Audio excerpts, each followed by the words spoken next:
Today's video is sponsored by BetterHelp.com, and I've been with them for a long time. BetterHelp is an online platform where we found that you can effectively communicate with your therapist. Now, you begin by filling out a questionnaire, and then you'll be matched with a therapist within a couple of days. And if that match isn't ideal for you, you can certainly make an adjustment there. Now, you're going to be encouraged to journal, and also they have the availability for group therapy on a wide array of topics, and I really like that. So as the need exists, go ahead and take the necessary steps to get the help that you need. And just know that BetterHelp has a 4.5 rating on Trustpilot, so it indeed is a platform you can trust. There's a link below the video that will take you there.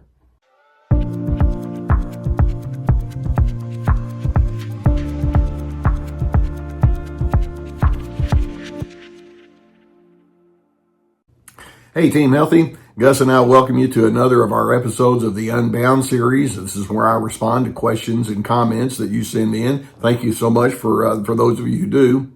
Okay, I want to start with a question, and that is, when you're in a disagreement or when you're at odds with that narcissistic individual, what's the likelihood that that person is going to make an accurate interpretation of who you are? Now, so many times you find out that you have been in a disagreement with that narcissistic person, and they'll take whatever you have to say and twist it and turn it in all sorts of ways to suit whatever their narrative is. And in the process, you wind up being smeared.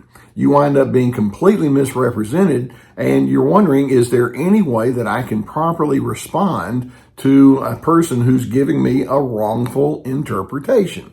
Now, I've got a trio of questions here that I'm going to want to get into, and I strongly suspect that most of you are going to be able to relate to what these people are bringing to the forefront. Okay, the first person asked the question, and it's a double question, and I'm going to break it down in two different ways. But this person says, what do you do when your ex believes that you're the toxic person? And then this person goes on to say, your family has abused you your whole life, and now they pretend that they aren't toxic and narcissistic.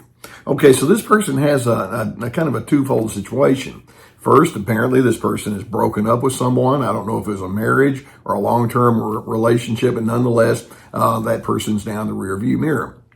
And the individual that's asking the question is thinking, yeah, and I've been learning through different sources that my name is being smeared, and this person is talking trash about me behind my back. And then if I go and confront them, then they say something like, hey, look, if there's a problem in this relationship, it was you. You don't know what you're talking about. Don't you remember when you did this and you failed on that? And they can come with all sorts of accusations. And narcissists can be specialists at taking one thought that might be less than ideal and turning it into a huge production. Like the time that you forgot to do something that you had promised to do, something came along and took you away, and then they can come along and say, this person is just nothing but a big fat liar, and they build an entire narrative around that, something of that nature. What do you do when that ex is clearly speaking about you in a very unflattering kind of way? Well, first of all, I want you to think, how many exes out there are willing to say, mea culpa, most of it was my fault, and the reason the relationship fell apart was because I really didn't give a good effort. Now, every now and then you actually hear somebody say that because they're such an obvious cad that they just can't get around it. Most of the time, though, you don't hear something like that. So let's start with the question: can you accept the fact that the narcissist ex is hardly ever going to think well of you, and can you learn to live with the loose-endedness that creates in you? But let's suppose you have the chance to sit down and talk with that person, and that person comes up with the same old tired kind of interpretation. Let's go backwards. The worst thing that you can do is to try to convince that individual how wrong their interpretation of you is. Because as soon as you say, well, you got this wrong, and here's what the truth is instead, you know what the first two words are going to be that come out of that narcissist's mouth? Yeah, but. Well, yeah, but don't you remember this? Or yeah, but don't you recall that? And they're going to just keep coming back, and they tend not to offer a good kind of feedback. Keep in mind, narcissists have a very low level of empathy. And so if I'm in that person's shoes and I'm trying to talk to the ex about, pulling away from some of the negative comments, I would let it be known. I want you to know that I take ownership of my side of the breakup of the relationship. There are some things that I could have done differently. I would like the same from you. This is a two-way street, and I'd like for you to just be fair. And frankly, I don't think we need to be airing our dirty laundry. Okay, that's enough. Now, again, we go back, but what's the likelihood that the narcissist is going to respond by saying, upon further reflection, I'm going to go along with you? Not very likely. You need to go ahead and say it, and then you have to kind of brace yourself. And then when people come to you and they say, well, what I've heard is thus and such, you don't want to go into a real high defense mode, but you can say something like, well, may I just go ahead and appeal to your common sense and let you know that, yes, my ex and I had a difficult time. There are two sides to the story. And it all depends on how important that person is to you. I want you to know that I'm really working hard on my end of the equation. I'm working hard on being a better person for what I've been through. Please give me a little patience as I work through that. And most of the time, people are going to pick up, hopefully, on your cues that you give them. When you imply that you're being patient with yourself, you're wanting to be fair-minded, you're not going to turn this into an opportunity to bash that narcissistic ex, and there's a decency that you bring, then over time, when people see that there's a consistency in your response to these kind of accusations and false interpretations, then you're probably going to come along a little bit better. Now, let's take the second portion of that.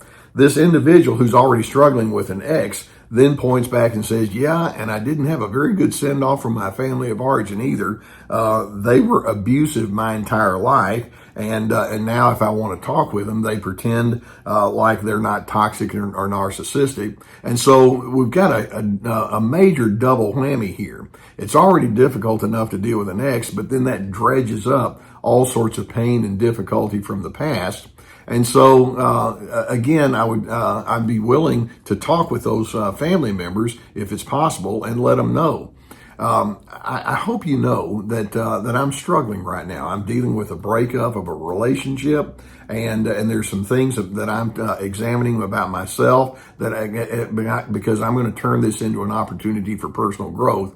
And if they want to come along and say, well, you've needed to do that all along, and it reminds you about how negative they've been, I might want to let them know.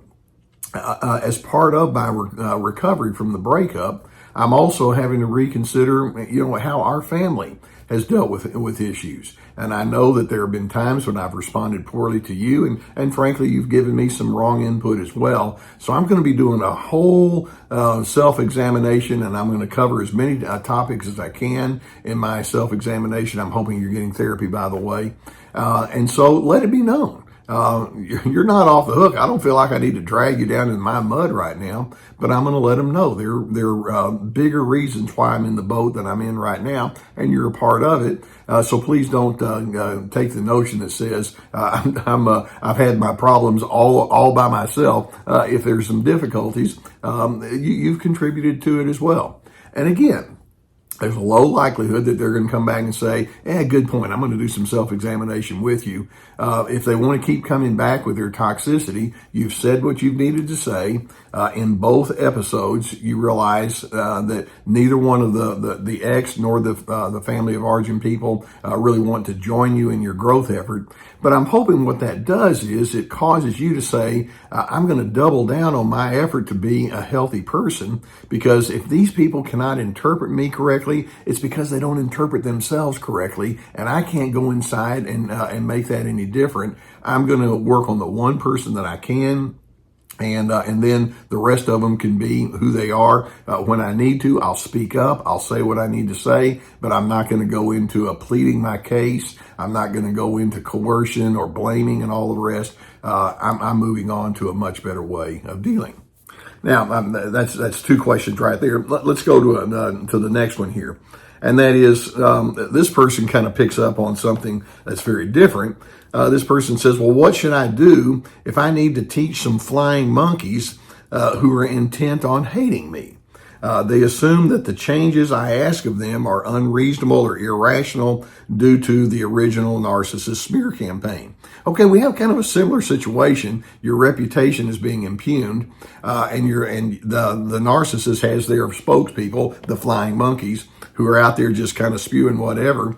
Again, I don't think that it's wrong for you to tap that flying monkey on the shoulder and say, I know that you're speaking on behalf of this person over here, the narcissist, or you're operating with information that was fed to you by this person. I'd like for you to know that I'm a real human being, and I have my needs and I have my issues. And one of the things that I would like is I like fair play. And I know you don't really know me as well as you may think you know me, but it would be nice if you would be willing to pull way back. I would like that. And then they may say, well, we didn't do this, or it's not what you think. I'm just going to hold firmly, and I'm going to say, I don't want you to be in the rumor spreading profession, if you will. And I just like, if there's any kind of questions you have about who I am, feel free to address it with me. I'm more than happy to do so. Now, again, we go back and say, what's the likelihood that they're going to take it to heart? The answer is fairly low, but at least you've stood up for yourself. And again, if it keeps on going, I might go back and reiterate it. So there's kind of a twofold element here when we talk about how to give a good response to a bad interpretation.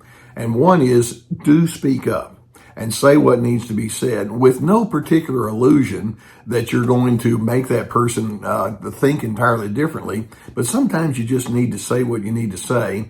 And other times you can actually cause them to at least slow down a little bit, not always, but sometimes. And then I'm hoping you can say, well, there's a form of assertiveness and boundary setting and a self-affirmation that I'm going to enter into. I'm going to speak up on my own behalf. I'm not going to build my sense of well-being on what they do with what I tell them, but I am going to be happy that I stand up for me, and what they do is on them. So there's kind of an initiative that you take, and then there's a resignation that you have in the sense that says, I can't control you. What I can do is I can move forward without having to be too close to you. These are not going to be people that are going to be on your inner circle. And then for the rest of your relationships, you continue to be the growth kind of person that you want to be, and hopefully you can have some start over with some very decent individuals. So to these people that sent these questions in, thank you, and I appreciate you giving your confidence to me that I could answer these. If you have any other questions that you want to contribute, please do so. Also hit that subscribe button, and we're going to keep more of these videos coming towards you. Now, you know that I'm a huge proponent of therapy. Obviously, I'm a retired therapist now.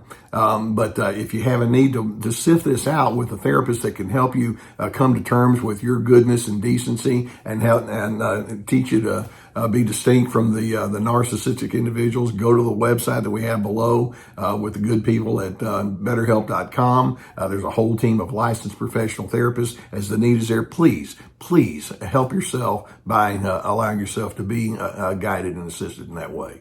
Now, I would also invite you to go to my website. We have lots of information and lots of resources on there, starting with my courses that I have. Each one has at least 25 teaching videos. I have on boundaries, on anger, on having healthy connections, and how to find yourself despite the controllers. Each course has at least 25 teaching videos with handouts and guided questions. Also, I have my webinars, which are 90-minute PowerPoint presentations that have been done in the past, are still available to you, along with hundreds of articles, my books, etc. Okay, narcissists don't really care about your reputation. All they want to do is suppress you so they can elevate themselves. I get it. There are times when you need to stand up and speak out, and then there are times when you need to say, I'm just going to move on. I've got a life to live, and it's not going to include me just staying stuck based on whatever their thoughts are in the moment. So I'm hoping you can have a good combination in terms of the way that you manage these kind of scenarios. And in the meantime, the best thing that you can do is to know that you're a person of character, you're a person of integrity, and that's something that no matter what kind of words they want to say, that's something they can't take away from you. Lean into it, and I hope that becomes self-defining.